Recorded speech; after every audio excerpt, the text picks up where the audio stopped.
Hi guys! Hai lume! Bună ziua!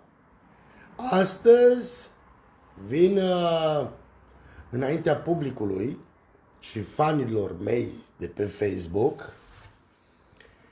Vin cu o idee creată de Boț Ioan zis Pătru Bulibașa din Lugoș și fratele lui Ioan Titus zis Ghiță Suportiță. Persoanele ăștia au inventat, fraților, hai să fim cistiți și să vorbim o realitate. Albert Einstein a descoperit maniculile alea, cum îi spune, naiba, că nu știu cum se numesc, elementele astea mici din universul, particole, șmecherii.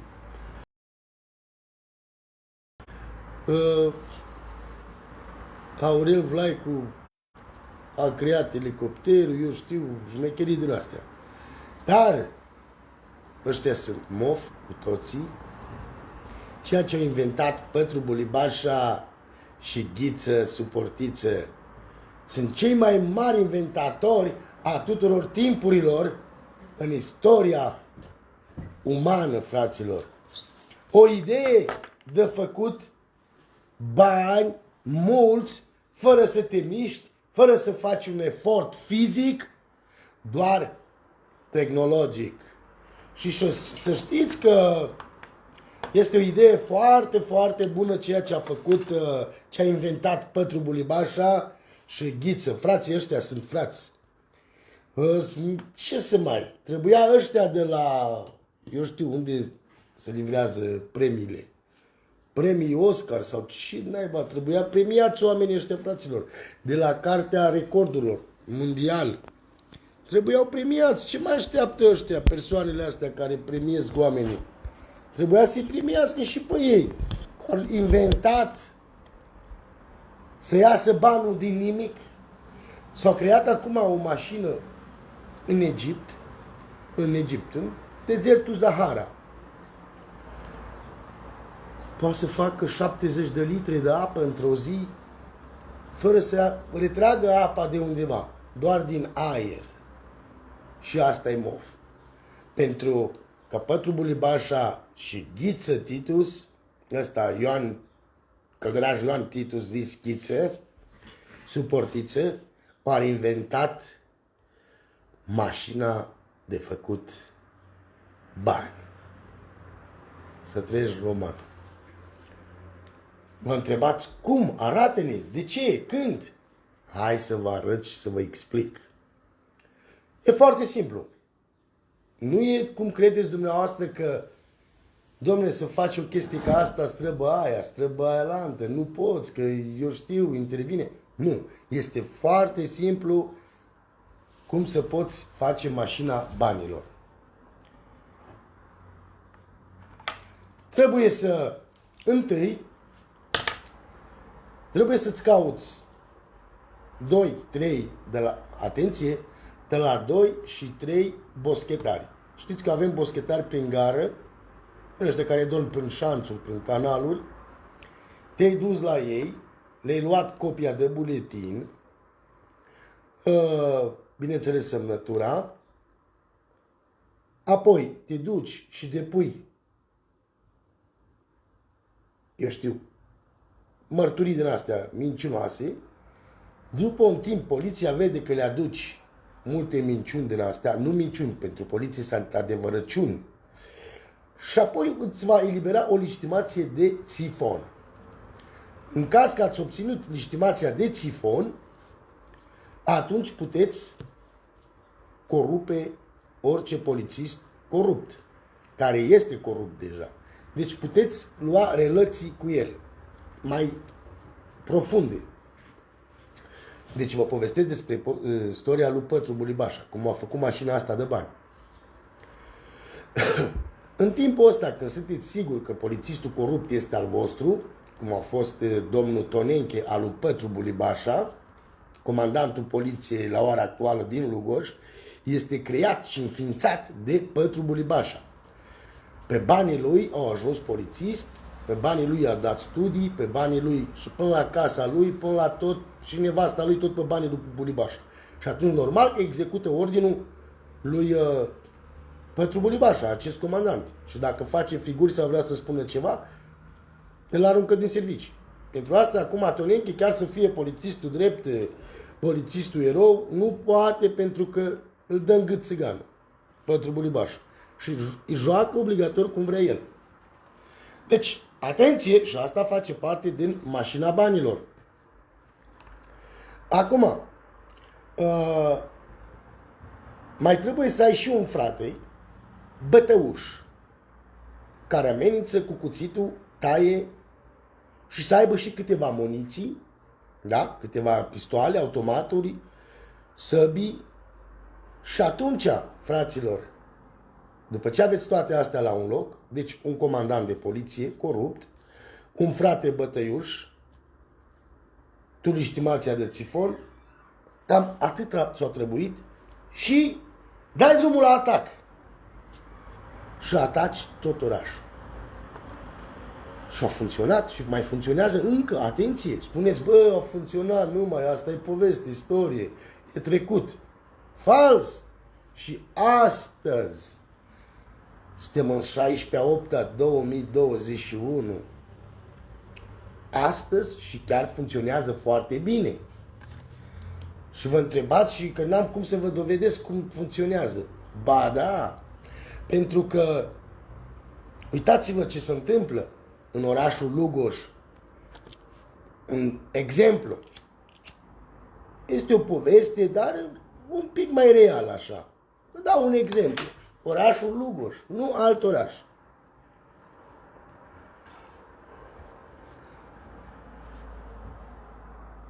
Intră în acțiune acest botioan zis Pătru Bulibașa, fiind când ai venit din Occident, te-ai dus și ai muncit acolo 2-3 anișori, 5 anișori, și vii acasă cu familia ta împreună, bineînțeles, pentru a te relaxa, pentru să-ți faci o construcție mai bună la casa ta sau să-ți faci acoperișul, mă rog, fiecare avem problemele noastre particulare.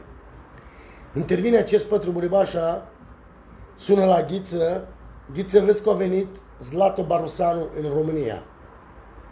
Păi de unde să știm noi că a venit? M-a informat Vama Nădlac, Vama Turnu, sunt băieții noștri.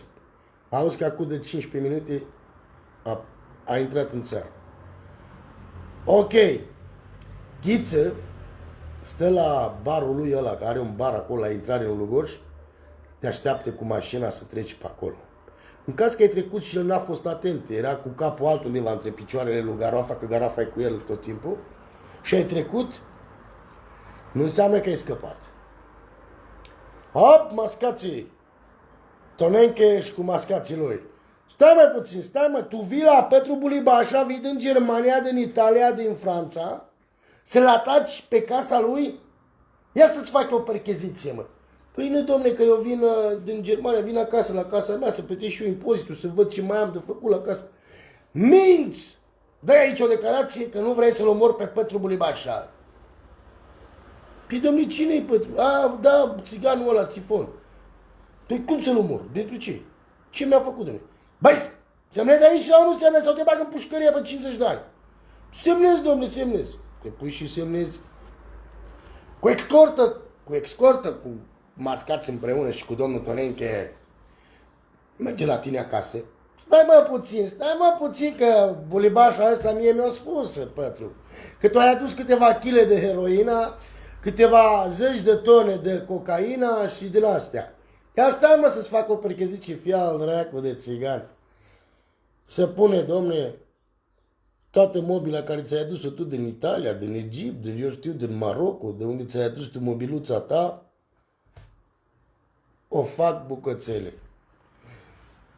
Valoare de 30, de 50.000 de euro, care noi muncim mulți ani de zile pentru să ne facem o decorație în casă frumoasă, ca toată lumea. Să pune Tonenche ăsta cu mascații lui și caută droguri. Nu îți rupe mobila, ușele și ce ai tu mai scump în casă. Nu, caută droguri și pistoale, domne. Pentru că droguri și pistoale e plin Lugojul de ei, vă dați seama. La noi este cel mai mare trafic din lume de droguri și de arme. Nimeni decât Bulibaș are arme. Că și la televizor a fost. Dar nimeni în tot Lugojul nu are arme. Sunt oameni, toată lumea n-au treabă ei, că ei nu sunt mafioți. Doar mafioții au așa ceva. În Lugoj. Cine are decât Pătru Bulibaș, familia lui? Cine? Și poliția, bineînțeles. Cine mai are altcineva? Dar orice țigan, orice om care nu execută să fie sclavul lor, deci să le dă, este traficant de arme, de droguri și tu de frică că ți-a spars toată casa, să nu-ți mai ți-o sparge pe a doua oară, îți mai vine și cu un dosar penal. Da, mă, tu l-ai ucis pe Giban. Păi de unde, domne, pe cine? Da, mă, nu s-a găsit infractorul, tu ești, mă. Păi da, domne, dar eu eram în Anglia în anii ăia, era greu să treci frauduros țările. Taci, mă, că te am martor aici. Buletinile alea, știți, care le-a luat ei de la început, de la gară, de la 2 aurolași din alea. Uite, mă, ce declară și spune, mă. Uite, mă, Pătru Bulibaș e martor, mă, uite, mă. Tu l-ai fost, mă, în țară, mă, și l-ai ucis, taci. Doamne, ce vine pe capul meu? Mă, oameni buni, ce vreți de la mine? 50.000. 50.000 ce? De euro. Domnilor, păi, dar nu, să vând casă, n-am bani. Mulți au bani, mulți nu au. Cei care au, bine, domne, dar să nu mai fie probleme din astea, nu mai vrem. Nu mai, domne, vă dau cuvântul meu, dacă ai plătit, ți-ai făcut datoria, n-ai nicio problemă, poți să stai liniștit la casa ta. Cei care au plătit. Cei care nu au plătit, în continuare, seară de seară vin mascații peste ei și le rupe în casă, iară control, percheziții, le mai și bate, se meargă la intimideală, până când își rezolvă problema de a ajunge, de vinde căsuța și să facă plata. Și proștii ăștia care vin casa, unde mai stau? Nu mă face plată. Pentru ce mai fac plata? Dacă tot și-a vândut casa, trebuie să pleacă dracului. Să-și cumpere în alt oraș, unde nu-i mafia asta, unde n-au putere. Dar dacă n-au minte... În fine, fraților, s-a făcut treaba asta din 1975 până în 2021, astăzi. Ei, de astăzi s-a schimbat.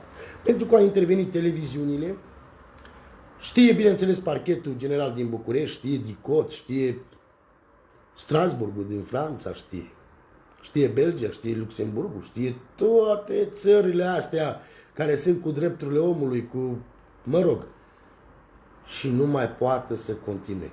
Cei care au refuzat, nu v-am spus. Asta ați pierdut-o. Stați puțin. Cei care au refuzat, fraților, le-au fost copii violați, părinții, familierii oamenilor care au fost violați, bineînțeles că s-au dus la poliție să depun plângere. La poliție vinea Pătru Bulibașa cu ghițe. Poliția ieșea din birou, te lăsa cu ei 10 minute. Ei erau polițiști acolo în birou. Îți dădea tocana de ce ai venit la poliție. Ieșai pe targă din poliție sau pe mâini. S-a întâmplat în mai multe rânduri treaba asta. Vă întreb pe voi. Cine mai merge la poliție? Nimeni nu mai vrea să fie bătut și omorât în sediul poliției. Nimeni. Ok. Asta era pentru vioale. Îți bătea copilul în centrul orașului, chiar în fața sediului poliției. Jur, chiar lângă biserică. Îți bătea copilul, comă, spuneai că e mort, nu știai dacă e mai în viață sau mai... dacă e mort. După ce își revinea, îl duceai la spital, mă rog, Timișoara, unde o fi, îl puneai pe picioare, mergeai și depuneai plângere. Nu mai mergeai la sediul poliției pentru că știi ce face poliția, îl cheamă pe Ghiță și pe Pătru Bulibaș și pe Garoafa, bineînțeles. Făceai un fax sau un e-mail la București, Timișoara. Da, nu că nu-ți lua plângerea în considerare. Dar îți trimiteau înapoi, te mai țineau așa de nas 7-8 luni, să mai uiți, să-ți mai trece din bătăi ce ai luat. Dom'le, n-aveți probe suficiente și dosarul s-a încheiat. Vă mulțumim pentru cooperare. Ce probe? Am certificat medico-legal, am 4 martori, am poze, video, cum e bătut, omorât. Și mai e și filmarea de la camera poliției din față, care are o cameră de la vedere. Noi nu putem verifica asta, ce ați făcut voi, poate să fie și o scenare contra acestei familii royală care ține Lugojul de mulți ani de zile, nu se poate să acceptăm așa ceva. Și nu unul, sute și sute de persoane au fost în cazul ăsta bătuți și nu luați în considerare de autoritățile nici din București și nici din Timișoara. Pentru că, știți voi, cioară la cioară nu scoate ochiul pentru că nu mai vede și fac accidentul, înțelegeți? Vă dați seama, oamenii politicoși. În fine, ăștia bătuți. Iar alții care refuzau să plătească, tot așa, îi se incendiază casa peste noapte. Bineînțeles că sunt la 112. Dom'le, mi-ar da foc casa, nu știu cine sunt, ce e, și n-aveți niciun martor, spune 112, n-aveți nimic? Păi am videocameră instalată la casa mea. Foarte bine, corect, este aproape prinși mafioți, dacă ai videocameră. Da, dom'le, am. În ultimul timp,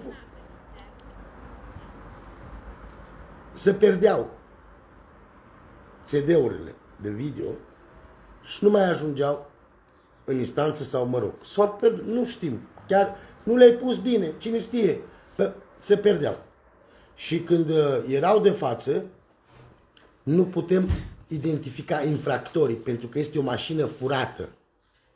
Sanchi, mașina lor care se plimbă și astăzi cu ea. Nu poate să identifică infractorii.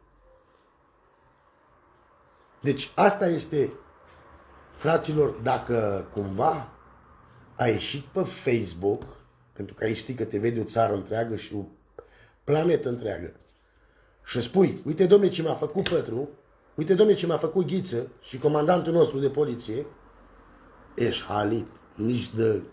Să nu-ți iasă așa ceva în cap măcar o secundă să spui treaba asta, pentru că dacă ai spus treaba asta, le jignești. Le jignești, domne. Le dai jignă. Și dacă le-ai dat jignă, vai și amar de tine. Îți spun eu. Toată România e după tine. Jur pe viața mea. Dacă le-ai jignit pe Pătru Bulibașa sau pe Ghiță, ești mâncat. Mai bine ia-ți catrafusele, ia-ți și-ți aparține și bagă piciorul în Europa. Dar nu pentru mult timp, că și în Europa ești căutat. De ei, pentru că le-ai jignit pe aceste persoane. Vă dau, vreți o probă? Vă dau, bineînțeles, și proba asta. Pentru că am ieșit pe Facebook, eu, Zlatu Barosanu, personal, și tot pun video, tot pun filmări video, unde trag în casele oamenilor, unde cer bani prin telefon cu amenințări cu moartea și faptele, agresiunile lor le pun în direct pe Facebook. Asta la ei se numește agresiuni, jignituri. Pe baza asta, Tribunalul Lugoj, atenție, Tribunalul Lugoj și Tribunalul ceva judecători și din Timișoara, și ei sunt jigniți, la fel cum e și mafia. Aceeași jignă i-am dat la amândoi. Și la mafie, și la procurori. La judecători, ce sunt ăia, nu știu. Același jignă. Ești amendat în Europa și peste tot și poliția te va căuta dacă tu ai pus vreo filmare să le dezvălui pe ei. Că ei au uitat că noi suntem într-o țară democrată și avem voie la liberă exprimare și avem voie să dezvăluim crimele făcute de corupți, mafioți și de pedei din ăștia. Dar ei vin cu o metodă nouă. Ei se crede că suntem în anii 65-70, știți, când era domnul tovarășul Ceaușescu, era la putere. Securismul, terorismul, din ăia, ce erau ei acolo. Ei trebuie să aibă prioritate, domnilor, nu noi, oamenii democrați și victime. Doar mafia trebuie să fie prioritară numărul 1. Vă întrebați cum și de ce? Da, știe toată țara, pentru că eu tot ce am făcut pe Facebook. Și știe toată țara cine sunt și vă arăt proba să vedeți. Pentru că am depus filme, probe și dovezi contra lor ceea ce fac de-a lungul timpului în orașul Lugoj și în Europa, mă caută tribunalele internaționale că i-am jignit pe acești mafioți. Și nu numai aia, îmi cer și bani. Cum cerea Pătru prin telefon, 40.000, 30.000 să putem intra la casele noastre din Lugoj, așa cere și tribunalul Lugoj. Dar nu cere sumă colosală, nu vor, n-au nevoie de mai mulți bani. Doar câte 1000 de euro cere de persoană, 2000, pentru că l-am jignit pe Pătru și pe Ghiță. Cei care știți toată lumea că sunt criminalii țării. Vă dau proba aici să vedeți.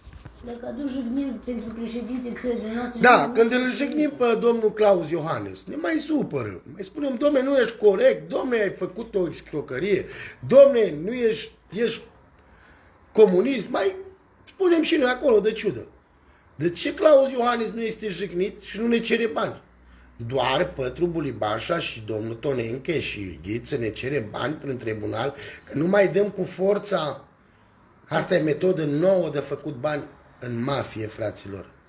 Dacă vreți să faceți bani, faceți ceea ce a făcut Pătru, Ghiță și Tonenche. Și faceți ceea ce v-am spus și reușiți, pentru că sunt magistrați corupți o grămadă la noi. Noi nu zicem datul de la noi pentru domnul Tonenche, noi zicem ce s-au lăudat ei cu el. Nu știe Tonenche ce mi-a făcut. Știe el, destul de clar. Am fugit cu toporul după el, cu securea. Știe el, când a venit la casa mea cu mafioții ăștia, de mi-au bătut copilul. Știe el destul de clar când au adus mafioții, că nu le-am plătit 40.000. Știe el treaba asta. Se laudă țiganii. Da, uitați-vă aici. Probele, ceea ce fac prin Italia, după 200.000 de euro s-au adus. A fugit țiganul în Italia, s-au adus după el. L-au tăiat, 2 cuțite i-au dat. A vrut să-i dă în inimă, dar a nimerit în umăr. Un'aggressione assolutamente violenta e pervicace, possiamo parlare di dissapori tra due famiglie contrapposte. Questo è quanto sequestrato dai carabinieri nelle abitazioni di Rosate i due Popescu e Caldaras, presunti aggressori. Popescu, Caldaras și Căldăras. Oggetti trovati nascosti nelle auto utilizzate per la spedizione e in un bidone della spazzatura. Le analisi in corso potranno accertare se si... Da, asta nu este probă, lasă-o încolo. Uitați-vă aici, fraților, da? Bot Ioan, bot lămâia Ana. Îl pâră pe Antal Zlată, uitați-vă aici, părât. Se-i dăie numai 1000 de euro, nu mai mult, 1000 de euruțuri, pentru că am pus video. Pentru că am pus video că fac tâlhării, le-am jignit. Și tribunalul le dă dreptate, tribunalul Lugoj. Da, l-ai jignit pe Pătru Bulibașa și pe Ghiță, nu l-ai lăsat să-și facă datoria în mod cinstit, liniștiți și cu tignă. Te-ai opus tu să ne strici nouă, așa zice tribunalul, să ne strici nouă toate relațiile noastre care le avem de pe vremea lui Ceaușescu. Cine ești tu, băi, Zlato Barosane, băi? Și tribunalul Lugoj, bineînțeles, că am pus aceste video pentru jigneală, îmi dă amenzi colosale, acum am ajuns la vreo 200.000 de euro. Tot câte 1000, de câte 2000, 5000, 3000. Cine? V-am arătat. Boț Ioan, fratele lui Ghiță, Bulibașa, Ghiță, și el îmi dă, bineînțeles, stați puțin, că nu e cum credeți. Dar Stați să cum vă ia arăt. pe ei în considerare infractorii ăștia, așa să ne ia și pe noi ca victimele în considerare. Dar cine mi-a luat mie Să actele nu de aici? fie așa Stai corupție puțin, mare cu față. o, că strici tot, faci țigănie aici. L-am rălit la cătcă. Mi-au luat dosarele. Cred că Pătrul ăsta a venit bate-l. Ba, uite-le aici. Uite-le aici. Uitați-vă aici, fraților, să nu credeți că vă mint. Este același nume. Antal Zlatu, Alinia Barosanu, NATO în România, pe 13 rezidente. În fine, una. Probele sunt aici. Uitați aici. Tot Antal Zlatu, da? Antal Zlatu. Deli de acuzat-o de la Căldăraș Lutca, nevasta lui Ghiță, i-am cerut 300.000 de euro și vor să mă închide că cu mine nu e de discutat. Nu accept nimic. Și s-au gândit, mai bine să mă închidă. Că nu vreau să le dau nimic și nu mi-e frică de ei. Tot Antal Zlatu, fiul lui Ghiță, Popescu Ioan. Popescu Ioan Pișa, da. Am fost la el acasă, la Italia, m-a văzut-o la suo cane, la el, la câinele lui, m-a văzut-o la mine, cum a venit-o cu pistola la el acasă și l-am ucis-o, bang, bang, bang. După ce a revenit din moarte, s-a dus-o la poliția, la carabinieri și a declarat-o, Zlatu a venit-o și m-a ucis. Au visat în Crăciun. Fraților, dar el a uitat că morții nu se mai trezesc. Trăiască familia voastră. Un mort înseamnă că nu mai miște, nu mai resuflă. Dar și polițiștii ăia, carabinerii ăia, Dumnezeu să-mi iartă. Hai că spunem că ai noștri sunt corupți, că îi știm, din 75. Dar italienii, domnilor, pe nu l-au întrebat, măi Popescu Ioan Pișa, când au tras ăștia în tine, Zlatu Barosanu, au tras cu pistolul în tine, păi tu nu-ți dai un pic seama că tu ești la birou aici cu mine și dai declarație că nu ești mort.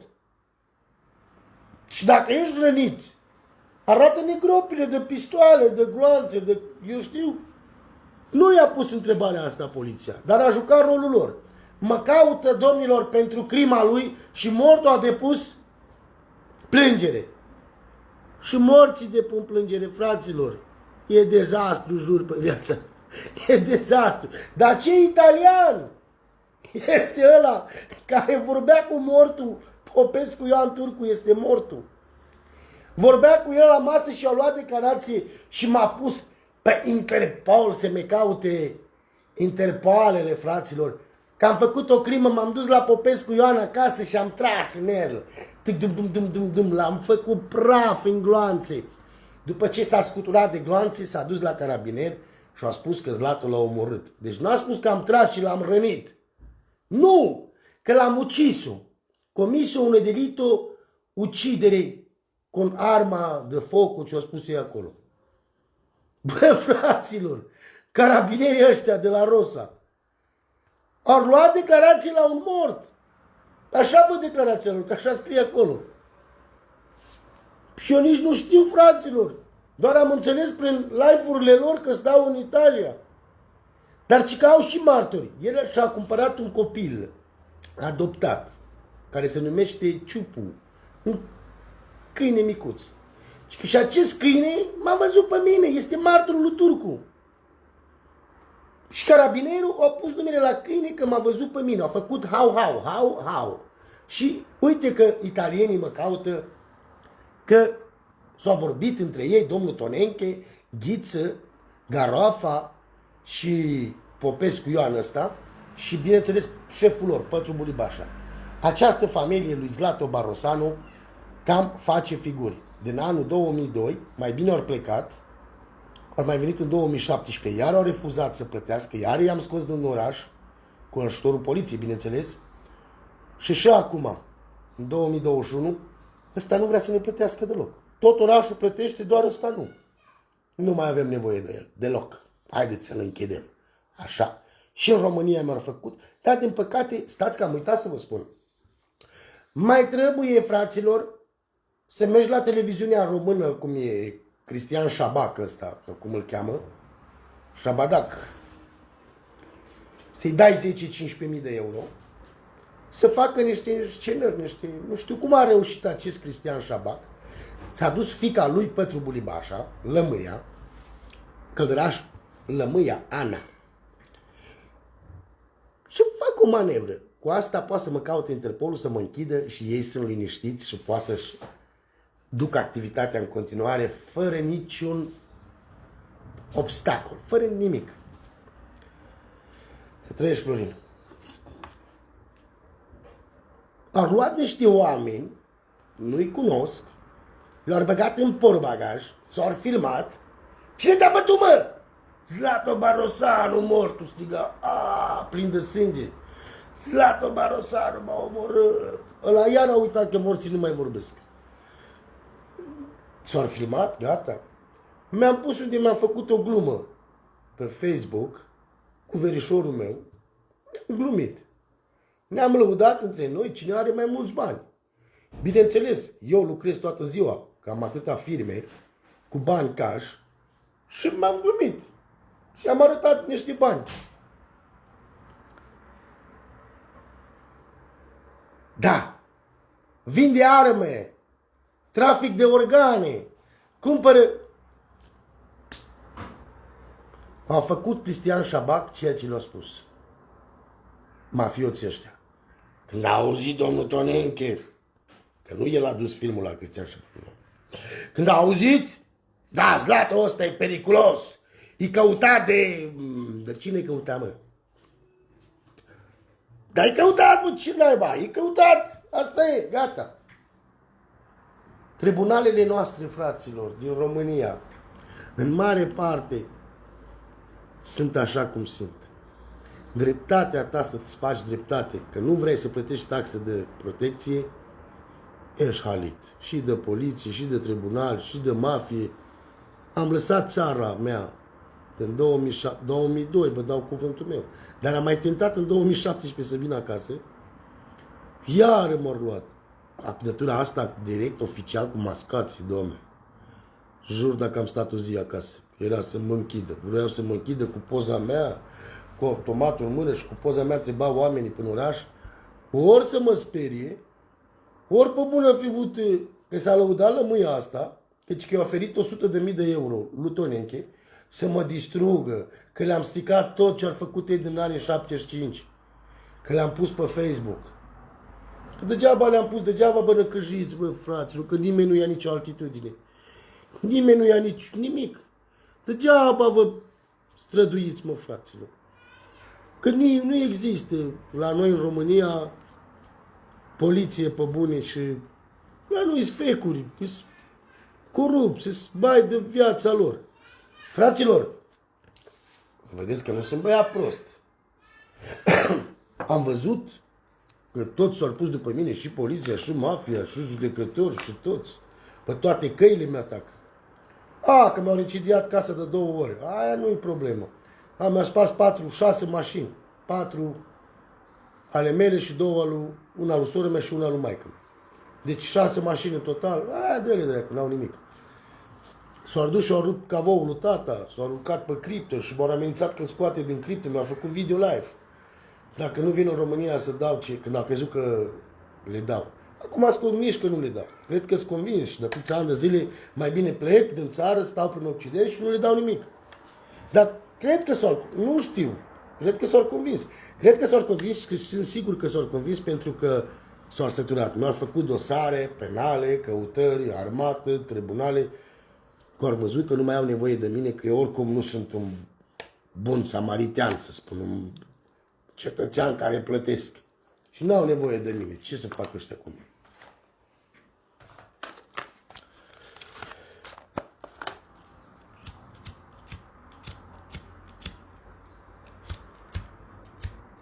Da. Acum te treci și tu rândul.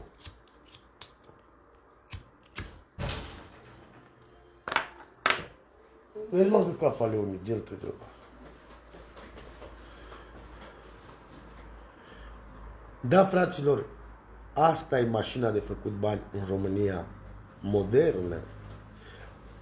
V-am spus, să ai o legitimație de sifon, ca să poți să ai intrare, că dacă te vede lumea că tot vii la poliție de 6 ori pe zi la poliție, ce caută ăsta, mă, aici? Fără legitimație de sifon, n-are rost. Dar și vă întrebați cine sunt aceste persoane? Vi le spun. Și așa mi-au făcut dosare, probleme. am părăsit casa. O casă mi-au luat-o. Casa mare. Mi-am lăsat o casă mică, dar și pe aia mi-au făcut vreo 30.000 de euro amendă că n-am plătit apa, auziți, și impozitul. Păi din cauza lor, că n-am mai putut intra în țară, că ne amenință. Că dacă venim ne împușcă, ne alea, în fine. Cine sunt persoanele astea? Vi le spun la ora actuală. Pătru Bulibașa posedă în posesia lui 400 de imobile cunoscute de mine personal, care sunt pe numele morților, bineînțeles și viilor, care sunt complici cu el. Fostul primar al nostru, Martinescu, prin ajutorul lui, cu amenzi, cu șmecherii, cu ce-au făcut, patrimoniale, mai de la țigan, cu sechestrări, cu bătăi, și-a făcut 400. Și are un venit acum, la ora actuală, imaginați-vă, cele toate 400 de imobile date în chirie. Are un venit, nu-i slab venitul lui la 400 de imobile. În Lugoș, Dumnezeu mai știe cât are în Timișoara. Pentru că și închis țiganii mai bogați care cumpărau, care vineau din Germania, își strângeau acolo, au firme, strângeau un capital bun, vineau în țară și își cumpărau 10-15 apartamente ca să aibă pentru bătrânețe sau, mă rog, să aibă omul să trăiască. Să le pună în chirie. A văzut Pătrul ăsta Bulibașa, a depus imediat el cu Tonenchi, a făcut de mersurile care trebuie și-au închis țiganii din Germania să nu mai cumpără ei ca să cumpără ei numai Pătru și ăștia. Dar bine, țiganul le cumpăra la prețul cerut de clienți din Timișoara. Nu a cumpărat mai ieftin și nu era patrimon românesc sau șmecherii din astea, nu. O cumpărat și găsea pe ziar. Dar ei au altă modalitate de cumpărătură. Da, tu ești clientul, ok. Dosar penal, să te scot, să nu faci 30 de ani de pușcărie, dai casă la 4.000 de euro. Alții băgau botul, să nu ajungă, dădeau cășile. Alții care nu se speria și spunea, vezi de treaba ta, mă, că există lege, mă. Trimitea pe Ghiță, pe Baloș și pe Tuc, să-i tocănească copiii cu boțile de baseball, cu cuțite, cu rânci. Prin bătăi, prin Tonenche, cu dosare penale, luau casa țiganului. Fugea țiganul în Germania. Și acum mai refugiat în Germania. Mulți țigani. Cum și eu. Și încă 70 de familii din Lugoș suntem refugiați prin Europa. Am lăsat casele în Lugoș și ne pișăm pe ei. Le lăsăm la mafie și la Tonenche acolo. Dar Tonenche să ne plătească impozitul la toți. Jur pe viața mea, dacă exista o lege adevărată în România. Păi, domnul Tonenche, dacă tu ne terorizești și le obligi să plătească lui Bulibașa, păi plătește tu impozitul în locul lor, la casele lor. De unde avem noi justiție din asta? Da, noi suntem țigani, nu știm să vorbim, că noi nu vorbim românește aici, vorbim japoneză. Da, domne. Dacă le înjuri, imediat insultat, amenințat, domne, cu moartea. Păi cum? Când le înjuri. Da, da. Și când spui ceva despre ei, ceea ce au făcut, nu știe românește, domne. Păi cum? E țigan, nu știu, minte țiganul, aiurea. Păi tot ce v-am spus până acum, de nu știu câte minute sunt aici pe Facebook. Toate probele astea le găsiți pe pagina mea și bineînțeles, pe pagina mea, dacă intrați pe YouTube, care sunt unele filme luate de pe YouTube, să vedeți acolo și mai multe ceea din ce v-am spus eu și ceea ce au făcut la ăștia 70, în jur de 70-80 de familii de romi din Lugoș de-a lungul timpului. Ceea ce a făcut mafia asta lui Bot Ioan, zis Pătru. Bulibașa din Lugoș. S-a făcut și Bulibașa, fără să știm, fără să fie nimeni în țară. Numai vedem că el e Bulibașa. Ce ne interesează pe noi? Dar poliția îl interesează. El este Bulibașa romilor. Dar cine l-a votat, domnule? Cum? Pentru ce? Ce Bulibașa? Ce face el? Că atacă țiganii? Ai văzut dumneata să facă el o pace? Să meargă să ajute pe un țigan, să-i aducă un avocat, să-i reprezinte un avocat, să facă ceva pentru romii? Nimic. Doar le atacă și le cere bani și le zugoane din oraș. Păi nu se numește domnilor Bulibașa, domnilor polițiști. Ăsta se numește un tâlhar forțat țiganilor. Tâlharul forțatul țiganilor. Nu Bulibașa. Dar dacă voi o declarați Bulibașa, pentru noi este egal.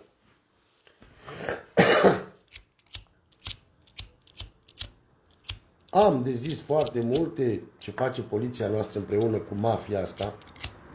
Dar acum, ca să nu mai spunem noi nimic, să nu mai ne revoltăm, să nu mai tot manifestăm, am făcut până la manifest în orașul Lugoș. Dar ne-a bătut miliția și ne-a făcut dosare penale. Să nu mai spunem jos mafia. În fine, noi n-am știut că e comunist Lugoș. Am crezut că e democrat. De când s-a dus Ceaușescu, zic că am intrat în democrație. Așa am crezut. Fiind stătând în Europa aici, noi am crescut aici, am zis că democrația este egală peste tot. Dar de unde, fraților? Când am demonstrat, am făcut manifeste. Ne-au luat cu pulane, ne-au închis, ne-au zogonit din țară, ne-au incendiat cu sticle incendiare, jur pe viața mea. Au aruncat pe noi, pe copii, în grupul care eram.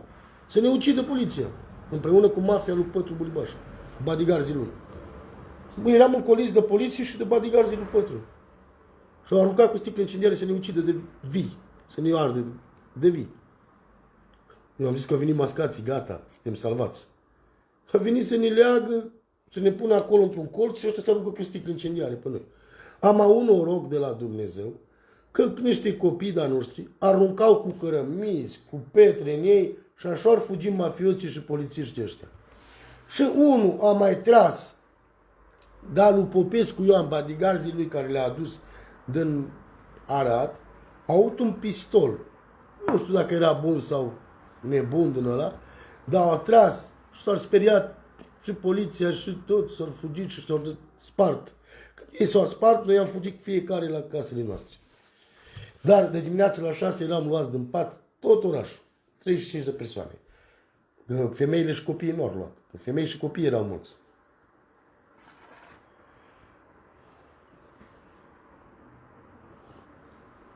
Aceasta este istoria adevărată.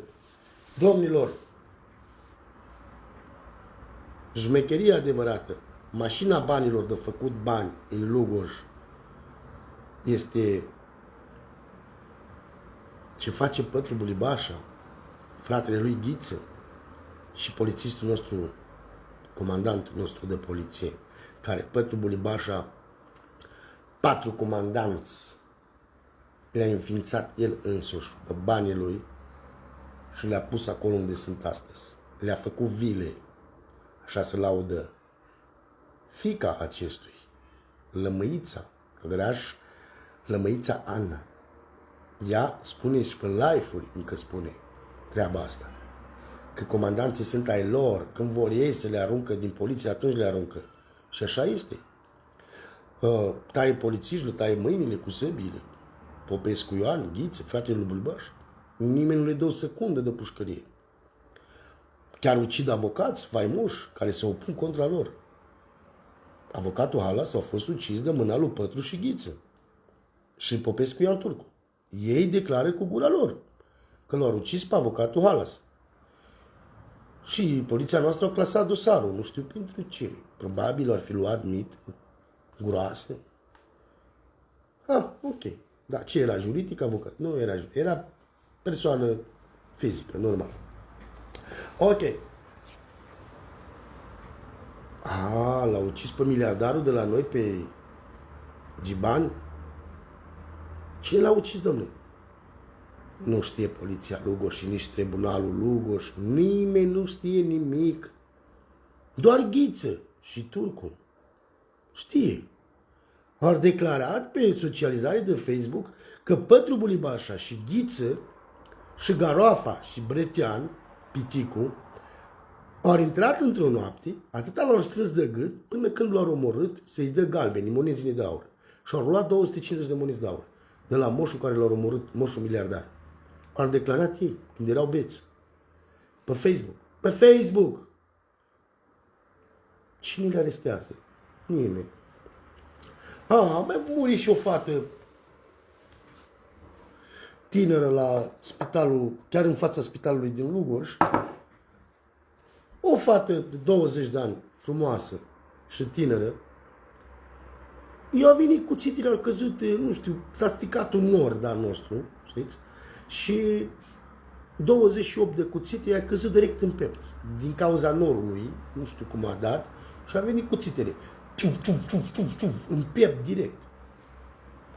Normal, săraca fata a murit pe loc, instantaneu. Și-a pierdut tot sângele, vă dați seama, loviturile alea și a murit fetița. Dar trebuia Tonenche ăsta, stați puțin că nu era Tonenche atunci, era domnul Nacu. Cineva trebuia, domnule, să cadă în pușcărie că norul ăsta, cine a trimis norul ăsta cu cuțitele să aruncă în fata aia tineră, să o ucide în fața spitalului, cu nu știu câți martori, amenințați, bătuți și evacuați din orașul Lugoș, să nu spune adevărul. Domnule, a venit Conta Chintei. Da. Un băiat care era bolnav, urât, plin de căcat, Doamne iartă-mi, stătea pe gară și cu punghița la el, dar orolac din ăla. Da. Femeia asta, care a fost ucisă, fată de 20 de ani, avea relații amoroase cu acest aurolac de la gară, dar nici așa aurolac cum era și nu au cunoscut-o. Doar în tribunalul Lugoș și Timișoara. Măi, Conta, tu ai ucis-o. Pe cine, Doamne? Spune, după ce l-au trezit că i-au dat 2 litri de răchie, l-au băgat în el. Și i-au pus cuțitul în mână și l-au dat la poliție. Popescu Ioan Turcu. Și cu Pătru Bulibașa, ei doi au fost. Și l-au pus pe boschetarul ăsta, l-au pus la poliție. El a ucis-o pe fata aia. I-au pus cuțitul în mână de la Turcu și l-au pus la el în mână. Omul beat 2 litri de răchie, abar nu știe, era în comă. Se trezește a 2-a, 3-a zi de-abia din comă. Și direct se vede la masa tribunalului, acolo, pe scaun. Ai ucis pe fata aia. Ce fată, domne? Cum o cheamă? De unde? Ce? Nu știu. Despre ce e vorba? Da. 20 de ani de pușcărie. Crimă sadică. Păi cine? Cum? Pentru ce, domne? Să ăsta, cine știe ce am făcut în băutură. Și cum am ucis-o, doamnă? Pentru ce? Dar eu nu o cunosc. Taci! Mai vine și Pătru și mai trage una în tribunal acolo. Taci că tu ai ucis-o! Strigă omul. Domnilor, nu știu, nu o cunosc. Nu era prietena amanta lui Popescu Ioan Turcu, că nu a vrut, că a cerut-o în căsătorie și i-a zis în față că ea are prieten, doctor sau avocat, și-a spus ea, nu mai știu. Și nu poate să se mărită cu el. Că el este un țigan bețiv, e și murdar, și urât, nu se spală. Și nu poate să aibă relații amoroase cu el și el era respect, așa, prieten, prietenie între cetățeni, așa aud femeia. Dar el a crezut că are prietenie amoroasă cu el. Și fata nu a știut. Și când a cerut-o, fata a refuzat. Eu am prieteni, Doamne, feri. 28 de cuțite în piept i-a dat. Popescu Ioan Turcu. Și l-a pus pe săracul Conta Chintei în locul lui. Da, domnilor. Știți, Pătru Bulibașa ăsta care e sifonca, că el trădează țigane și jur pe viața mea, în viața lui, de când el tot părăște la poliție, de pe vremea lui Ceaușescu. O singură dată măcar dacă au dus o realitate să pună pe masa poliției despre țigani, cu țifoneala lui. Nu. Tot în scenări făcute de el. Tot făcute de el. Știți că eu nu vă mint, eu spun adevărul. Din ce cauză știu? Pentru că niciun țigan nu era în țară, toți plecați prin Occident și el mințea despre ei ca să le sună, uite mă, te cheamă poliția, alea ai făcut treaba. Păi eu n-am făcut-o. Știu mă că n-ai făcut-o tu, dar lasă că vorbesc eu cu ei. Dar să clasificăm tot 10.000, mă. 10.000 trebuia să le trimite oamenii din Occident, lui tot ce ducea înaintea poliției.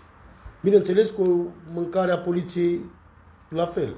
Trebuia și poliția să mâncă. Lucruri inexistente, lucruri false, înscenate de 30 de ani, pune pe masa poliției Lugoș. Nu duce poliția în eroare, autoritățile adevărate, să nu-și fac datoria, din cauza acestui Bulibașa că corupe tot orașul, distruge tot și numai minciuni și înscenări fac. Da. Și dacă cumva ai un avocat bun, care te ajută pe bune, îți mai pune și pistoale în casă, cum au pus la Gutuiți. Ce avea noroc băiatul? Că era plecat, era în Austria. Și sună ei la 112. Doamne la oră. Sau la poliție, nu știu. Gutuița ăsta are 2 pistoale și 30 de gloanțe. Și știe gloanțele, numărul gloanțelor și 2 pistoale a văzut. De pe asta poliția a intrat, poliția adevărată, bineînțeles. Unde le are, măi, balo? Păi, domnule, chiar în casă, într-o pungă de McDonald's, sub perină sau sub pat, cum a spus el acolo, nu știu exact. Da, și acolo le-a băgat. Aha. Intervine poliția pe bune, se duc și caută. Cum a spus, așa erau lucrurile. Dar problema e că băiatul nu era acasă, trebuia să spargă poliția poarta și intre, o spars ușele și au intrat și așa au găsit. Acum 112 și-au pus întrebarea, mă, dar de unde le are ăsta, mă? Dacă el este rivalul lui, au certuri, scandaluri. De unde le are ăsta așa cu... El este Nostradamus și a văzut viitorul, mă, balou ăsta, mă. Mă, balea, știi ceva? Pentru că ești un erou orașului, noi te premiem cu 4 ani de pușcărie. L-au premiat pe balou cu 4 ani de pușcărie. Că el a pus pistoale, s-a găsit ampretele lui. Un prost. Bine, domnule. Dar lăsăm țiganii ăștia, că-s înapoiați, proști. Dar poliția noastră cu facultăți, pregătiri,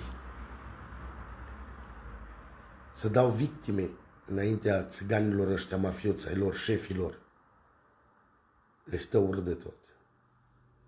Și crede că mai mergem. Suntem în 2021, fraților. Nu cred că mai merge mult șmecheria voastră. Eu v-am spus de la bun început în 2017, 28 aprilie 2017, venind spre Lugoj, din Franța. V-am făcut un live și v-am spus, vă rog frumos, polițiștii ăștia care știți că sunteți corupți, vedeți că vin acasă, nu mai își faceți înscenări spre mine, spre familia mea, n-am nimic cu voi, nu plătesc la nimeni nimic, vă spun de start, lăsați-mă liniștit să vin și eu la casa mea frumos ca tot omul. În caz contrar, o să ajung la București, o să ajung, v-am spus treaba asta și nu mă opresc și vă spun de start iară, eu bani la nimeni nu mai dau, că-i polițist, că-i tribunal, că-i Pătru Bulibașa, că-i Ghiță, eu nu mai dau la nimeni. Asta să vă iasă de start. Am greșit, fraților. Nu m-au pus în seamă prin mesajul ăsta, mi-au făcut dosare, amenzi, m-au și incendiat casa, și mașini, și de toate, și mă caută și să mă bate. Până în Franța au trimis mafioți după mine. Da, din păcate că sunt un băiat mai bun eu așa și am făcut atâta un cur la mafioților care au venit în Franța, au lăsat papuci, mașini, tot pe aici și au plecat pe jos. Mafioților. Mi-au trimis niște mafioți obosiți, fraților. Obosiți rău de tot. Eu crezut că eu sunt un om ca oricare. Nu, fraților. Eu aici în Franța eu am niște activități la bază. Eu sunt un profesor la camp de tir. Asta înseamnă pe poligon de tragere sunt profesor. Și am tot ce-mi trebuie. Pentru că eu trebuie să le aduc acasă, să le curăț, să le aranjez pentru a doua zi, pentru elevii mei, bineînțeles. Financiar nu stau rău deloc, pentru că am 2 garajuri, deci parcuri, cum se spune în limba română, 2 parcuri de mașini, am un bar-restaurant, care sunt active, vorbesc, și am o agenție imobiliară. Eu sunt patron. Nu stau deloc rău financiar. Da, și că am vrut să vă spun și am uitat. Spuneți că, bă, la toate ce s-a întâmplat, n-ai luat și tu un avocat bun. Ba da, am luat. Încă ce avocat? Avocatul lui domnul Traian Bălsescu, fostul președinte al României, când el era președinte activ, avea acest avocat, pe Abrahim Pavel. O știe toată lumea. Fraților, am ajuns cu el până la 50.000 de euro. Tot 7.000, 3.000, 5.000, 8.000. Îmi cerea la fiecare dosar ce ăsta făcea. Eu dacă știam că acest procuror din Lugoș corupt, cu Boțioan, care l-a ființat pe procurorul ăsta, este nașul lui avocatul meu. Mi-a făcut, până în lege m-a făcut. Eu am zis că nu dau bani nici dacă mor la mafia asta. Dar m-a făcut prin avocatul meu. Fraților, am plătit avocatul 50 și ceva de mii de euro. Doar ca să nu mă închide ăștia de nu știu ce acte mi-au făcut. Dar tot au luat. Au împărțit ca frații, bineînțeles. Ok. Dacă avocatul președintelui nu e și este corupt, bineînțeles, și ce avocați mai avem, fraților? Am mai încercat să mor eu, că nu-s băiat prost. Le-am luat și pe domnul Cultuc. Domnul Cultuc, nu pot să spun că este un om corupt și nu. Dar nu știu ce s-a întâmplat. Au dat în boala copiilor. După ce a fost plătit, a fost examinat dosarul meu tot. Când îl sun să văd unde suntem, nu mai răspunde la telefon. O zi, 2, 3, o lună, 3 luni, 5 luni. Un an nu-l mai prind la telefon. Mă duc la el acolo la birou, în persoană. Să-i spun, domnul Cultuc, v-am plătit atâția bani și n-ați făcut nimic. Când mă duc, bat la ușă, vine o doamnă, ce doriți, ce poftiți? Îl caut pe domnul avocat Cultuc. Întreabă pe soțul ei, dar cine e avocatul Cultuc și ce căutați la noi? Păi, aici am fost ultima dată când l-am plătit și și l-am angajat. Îmi pare rău, nu pot să vă ajut. Aici este o familie simplă, nu există niciun birou de avocați. Unde-mi banii? A dat faliment Cultucul ăsta. Mi-a luat banii și a dat faliment. Nu mi-a făcut nimic. Avocatul Oland, al lui președintele țării, băi, băiatule, lasă-mă că mă duc eu la Lugoș, fac eu mă de toate, mă. Dar domnule, a fost 8 tribunale și nu v-ați prezentat. L-am trimis, bă, pe Corcioiul ăla, s-a descurcat el. Mi-au venit amenzi, dosare penale și șmecherii, cu avocatul meu este nașul lui Pătru Bulibaș. Și m-am gândit eu tocmai la București, cum să meargă el, dă-l dracu. Și chiar ăla e nașul lui. Cu acel avocat a făcut toate explocările. Credeți că Pătru Bulibașa ăsta e subținut doar de comandantul poliției de Lugoș? Fals. El are o grămadă de corupți la București prin puterea celor oameni corupți care sunt la nivel înalt. El este la putere. Dacă cineva în Lugoș face o reclamație și are probe dovezi, probabil că de uneori Lugoș e obligat să avansează dosarele. Dar ajung acolo sus. Și acolo sus are Pătrul ăsta Bulibașa, care elimină și fac tot. Nu-i prost. Dacă este cineva în acest serviciu, sifon, din 1975, de pe vremea lui Ceaușescu, până astăzi, vă dați seama că cineva mare e în spatele lor. Vă doresc o zi bună.